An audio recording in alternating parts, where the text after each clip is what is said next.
Bonjour tout le monde. Nous allons tout de suite commencer avec notre formation des fichiers Excel pour la gestion des finances. Comme vous avez vu dans la vidéo publicité, le fichier est composé de deux feuilles, des calendriers et le tableau de bord. Nous allons tout de suite commencer avec le calendrier. On va se placer ici, on va écrire janvier. Pour faire sortir les autres mois, on place le curseur ici. Vous voyez que dès qu'on le place ici, ça devient comme un plus. On double-clique et on tire vers la droite. Février, mars, janvier, février, mars, avril, mai, juin, juillet, août, septembre, octobre, novembre, décembre. On s'arrête là et on lâche. Automatiquement, ça fait sortir tous les mois, de janvier à décembre. On va aussi calculer les jours. On se place ici, le premier, premier mois, 2025. On fait pareil, mais cette fois-ci, on va tirer vers le bas. On place le curseur ici, on double-clique, on tire vers le bas jusqu'au 31. On n'est pas encore arrivé. On double-clique encore, on descend une fois au 31. Vous voyez, c'est comme ça qu'on fait avec tous les autres mois. Mais pour aller plus vite, on va faire d'une manière là.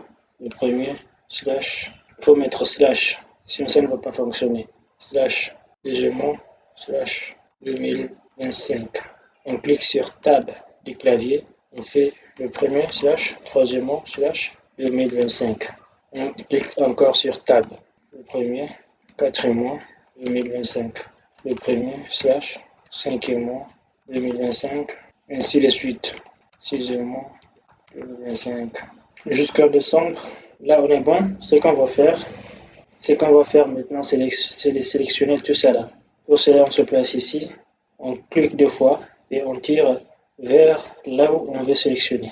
Vers la droite, on s'arrête là, on met le curseur ici, on double-clique, on tire vers le bas jusqu'à le 31 et on lâche le curseur. Ça va faire sortir tout.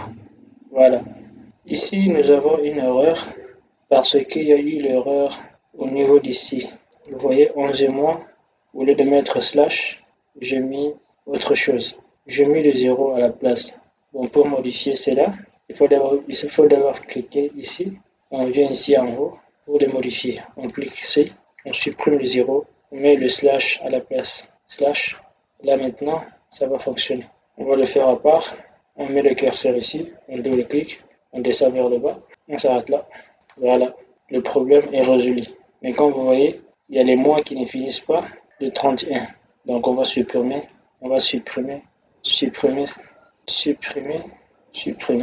Pour février, on sélectionne les trois là.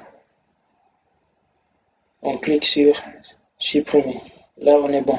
Maintenant, on va mettre les bordures sur tout ça là, les bordures. On va sélectionner le tout pour mettre les bordures. Au niveau de décembre, on va avancer d'une colonne. On descend en bas, on sélectionne tout et on met les bordures. Pour cela, on vient cliquer ici. Et je vous rappelle que nous sommes en train de faire cette formation sur Google Sheet. C'est un peu différent des Excel, des Microsoft.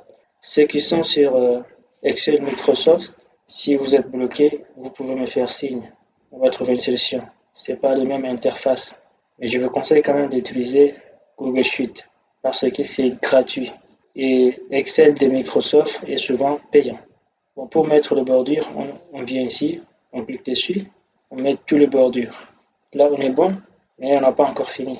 Il faut ajouter une colonne devant chaque mois. On va ajouter une colonne devant chaque mois. Pour cela, on se place à l'entête du colonne. On clique dessus, on clique droit, on va insérer une colonne à gauche. Non, nous allons insérer une colonne à droite. Pareil, on se place à l'entête du colonne février, on clique droit, on insère une colonne à droite.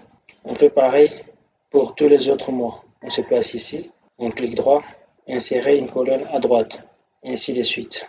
Mais au niveau de décembre, on n'a pas besoin d'ajouter une colonne puisque nous avons déjà une colonne au devant avec les bordures. Ok pour ça. Maintenant, on va automatiser les calculs. On va faire en sorte que dès qu'on met une somme ici, le calcul va se faire automatiquement.